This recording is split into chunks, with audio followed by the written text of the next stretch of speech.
যিনি ওয়াহদাহু লা শারীকা লাহু দ্বারা 18000 মাখলুকাতকে সৃষ্টি করেছে, সেই মহান স্রষ্টার শুকরিয়া আদায় করে সকালে বলেন উচ্চ স্বরে আলহামদুলিল্লাহি রাব্বিল আলামিন।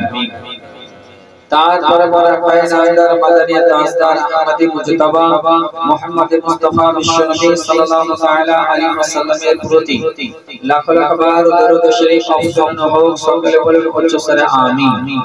বিরাদার মুআজ্জাজ, আমি আজকে পবিত্র সভায় খুতবার পরে একটি মাশহুর ও মারুফ আয়াতে কারিমা তেলাওয়াত করেছি।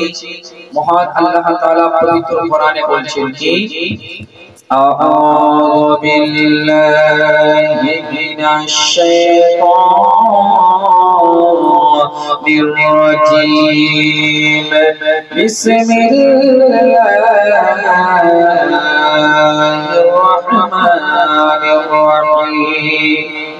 قل هل يستوي الذين يعلمون والذين لا يعلمون।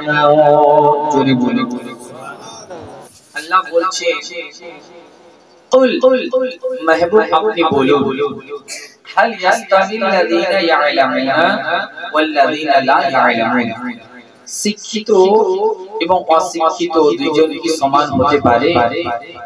জোরে বলো, দুইজন সমান হতে পারে না।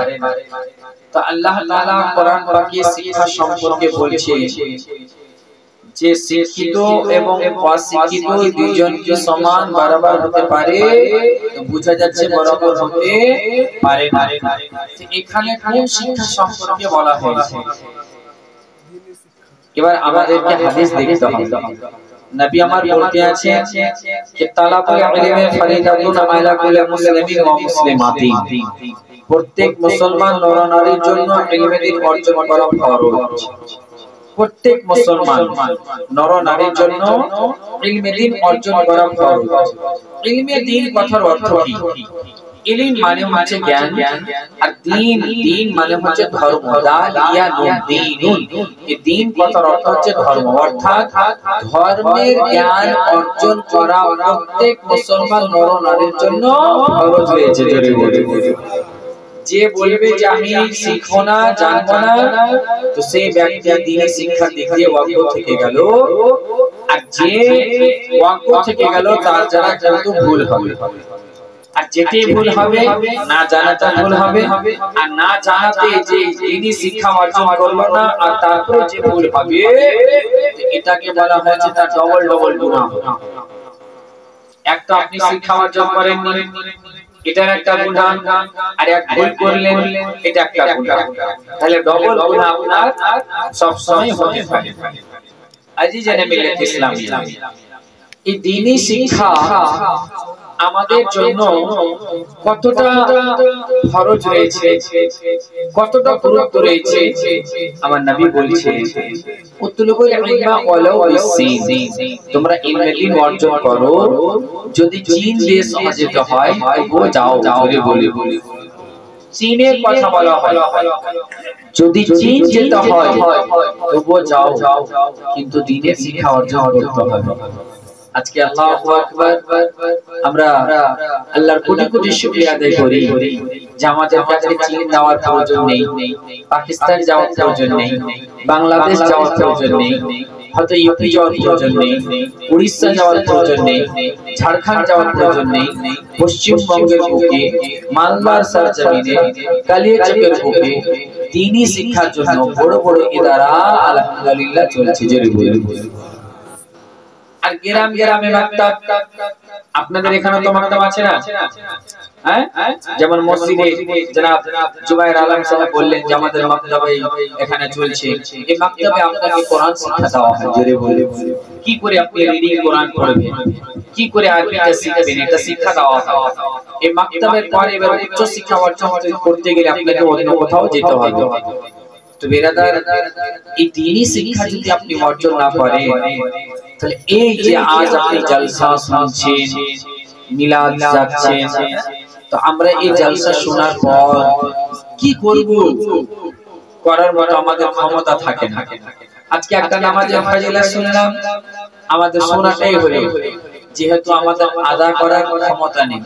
আজকে কোরআনে একটা সূরার ফজিলত শুনলাম, শোনাটাই হলো, কিন্তু আদা করা আমাদের ক্ষমতা নেই।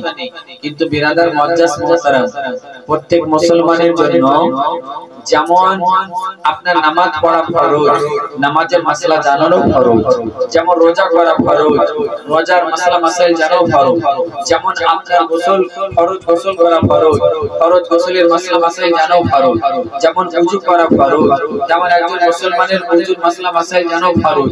আজিজের মুহতারাম, একজন মুসলিম ব্যক্তির জন্য ইসলামের আহকাম ওয়া আরকান যেগুলো আদা করা একজন মুসলমান ব্যক্তির জন্য জরুরি, সেইগুলোর মাসলা মাসাইল জানা হচ্ছে জরুরি। আপনার জন্য আলিম মাওলানা মুফতি বানা জরুরি নয়, তবে এই ইলমে দ্বীনের গুরুত্ব কতটা, যাদের মধ্যে ইলম থাকে, কোরআনের জ্ঞান থাকে, বিদ্যা থাকে, তো তাদের অবস্থা কি হয়, আর যাদের কাছে কোরআন হাদিসের জ্ঞান থাকে না তাদের অবস্থা কি হয়, গুরুত্বটা বোঝাচ্ছে। হাদিসের মাফহুম বলি, আমার নবী বলতে আছে, প্রত্যেকদিন আসরের নামাজের পর ইবলিস শয়তান সমুদ্রে একটা তাখতা বিছায়। কি বিছায়? তাখতা। আর ওই তাখতা বিছিয়ে দেওয়ার পর সেই জায়গাতে প্রত্যেক শয়তান একত্রিত হয়। যেমন একত্রিত হয়ে যাওয়া,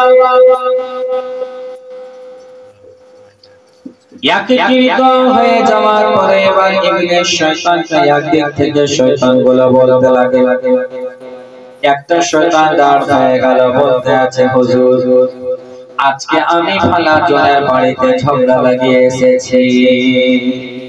ইবলিস বলে, খুব ভালো হয়েছে, বসে যাও।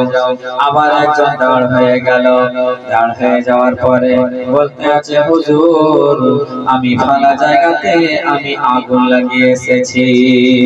বলে ঠিক আছে, বসে যাও। আবার একজন দাঁড় হয়ে গেল, বলে হুজুর আমি ফালা জায়গাতে অ্যাক্সিডেন্ট করিয়ে এসেছি।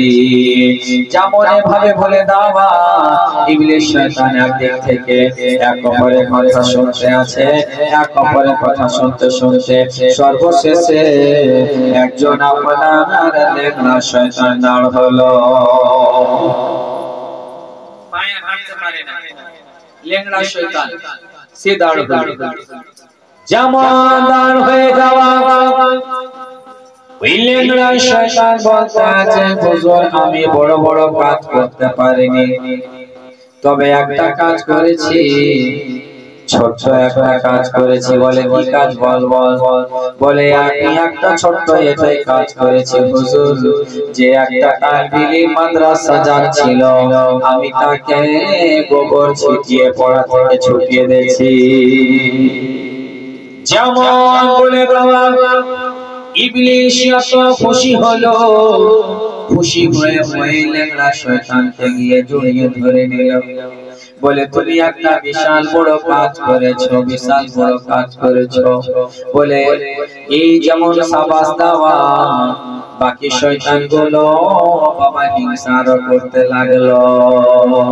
তারা বলে আমরা এত বড় কাজ করে আসলাম, কোথায় অ্যাক্সিডেন্ট করে আসলাম, কোথায় মারামারি লাগিয়ে আসলাম, হানাহানি করে আসলাম, আমাদেরকে কোনো সাবাস জানালো না।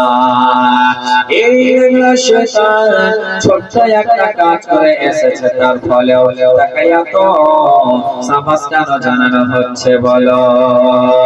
ইবলিস তখন প্রত্যেকটা শয়তানকে বলছে, এজন্যই ইবলিস তো কম জ্ঞানী গুণী ছিল না বাবা, একসময় ফেরেশতাদের শিক্ষক ছিল, কিন্তু তার তাকাব্বুরের কারণে জাহান্নাম থেকে তাকে জান্নাত থেকে বের করে জাহান্নামে করে দেওয়া হয়েছে। এবার ওই ইবলিস এবার তাদের শয়তানের কাফলাকে বলছে, শোন এই জিনিসটা বোঝার জন্য তোমাদেরকে একটা কাজ করতে হবে। বলে কি? বলে আচ্ছা বোন, এই এলাকার মধ্যে সব থেকে আবিদ ভালো কোথায় আছে? এলাকার ভিতরে আবিদ কোথায় আছে? আবিদ বলা হয় যে কোরআন পড়বে, নামাজ পড়বে, মাসলা মাসাইল বুঝে না, জানে না, কোরআনের তরজমা জানে না, হাদিস জানে